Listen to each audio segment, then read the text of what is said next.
warahmatullahi wabarakatuh. Perkenalkan, nama saya Arya Tening Reno. Saya berasal dari Prodi Sosiologi angkatan 2022 dengan NIM 22103027. Baiklah, pada kesempatan kali ini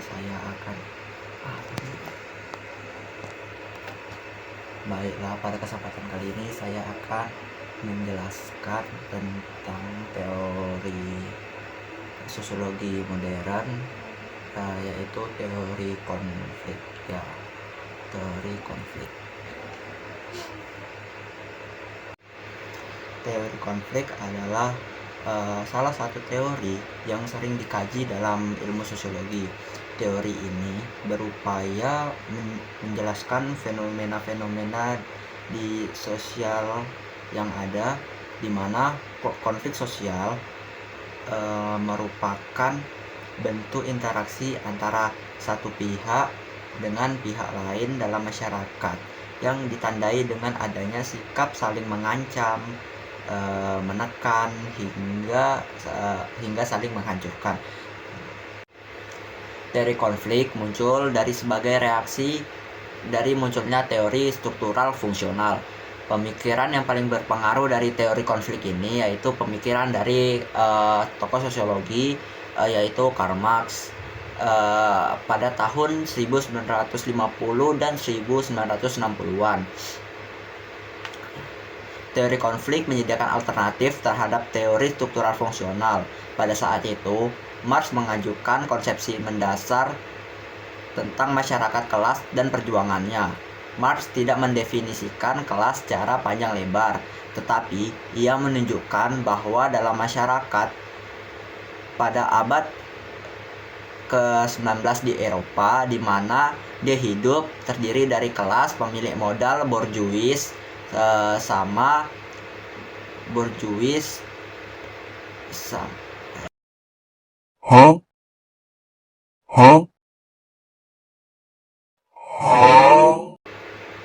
pada abad ke-19 di Eropa, di mana dia hidup terdiri dari kelas borjuis, yaitu kelas yang memiliki modal, dan ada kelas proletar yang menjadi seorang pekerja. Kedua kelas ini berada dalam suatu struktur sosial hierarkis. Kaum borjuis melakukan eksploitasi terhadap kaum proletar dalam proses produksi. Eksploitasi ini akan terus berjalan selama kesadaran semu eksis dalam diri proletar, yaitu berupa rasa menyerah diri, menerima keadaan apa adanya, tetap terjaga. Seperti contohnya ya kayak misalnya kita nih dikasih musibah tapi kita tetap pasar-pasar aja gitu kan. Ketegangan hubungan antara kaum proletar dan kaum borjuis mendorong terbentuknya gerakan sosial yang besar, yaitu revolusi. Ketegangan tersebut terjadi jika kaum proletar telah sadar akan eksploitasi kaum borjuis terhadap mereka. Kemudian ada dari tokoh sosiologi modern, yaitu Lewis Althusser, adalah seorang sosiolog Jerman Amerika yang mengembangkan teori konflik. Teorinya ini memandang konflik dari sudut pandang positif dan menekankan perannya dalam menjaga struktur sosial. Perspektif Althusser mengenai konflik dipengaruhi oleh karya sosiolog Jerman yaitu George Simmel. Menurut Althusser, konflik merupakan proses instrumental dalam pembentukan, penyatuan, pemeliharaan struktur sosial. Ia dapat menetapkan dan mempertahankan batasan antara dua kelompok atau lebih. Althusser mengkategorikan konflik menjadi dua jenis, yaitu ada konflik realistis, di mana konflik jenis ini muncul dari ketidakpuasan seseorang atau kelompok terhadap tuntutan yang diberikan kepada mereka. Yang kedua itu ada konflik non-realistis. Konflik jenis ini tidak bermula dari tujuan lawan yang bersifat antagonis, melainkan tujuan untuk meredakan ketegangan di salah satu pihak. Contoh konflik yang tidak realistis adalah ketika komunitas buta huruf mencari bantuan supernatural seperti ilmu sihir untuk membalas dendam. Teori konflik Coser mempunyai dampak yang signifikan terhadap sosiologi konflik pragmatis atau multidisiplin yang digunakan untuk mengelola konflik dalam organisasi dan perusahaan modern. Teori ini memandang sistem sosial memiliki sifat fungsional dan konflik tidak selalu bersifat negatif tetapi juga dapat bersifat produktif.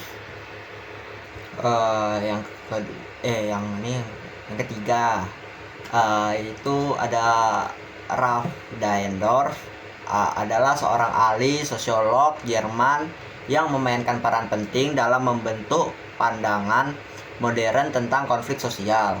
Teori konflik yang diusung oleh Ralph Dahrendorf merupakan pendekatan analisis dalam sosiolog yang memiliki akar panjang dalam pemikiran sosial dan perkembangan masyarakat.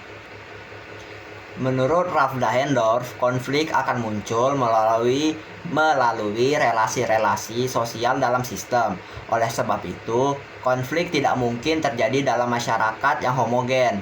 Dahrendorf juga tidak melihat masyarakat sebagai suatu hal yang statis, tetapi dapat berubah oleh adanya konflik sosial yang terjadi.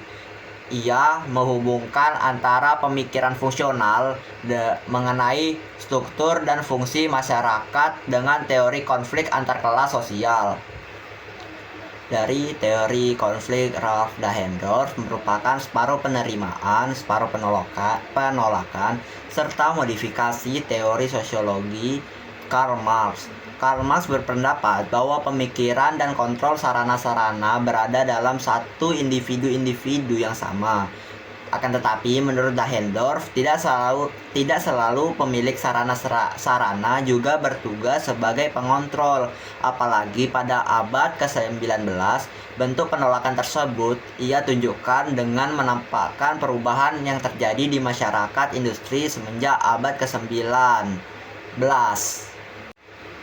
Di antaranya itu yang pertama ada dekomposisi modal.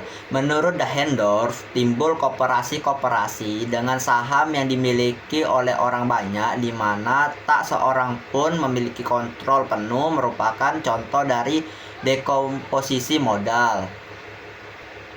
Yang kedua itu ada dekomposisi tenaga kerja.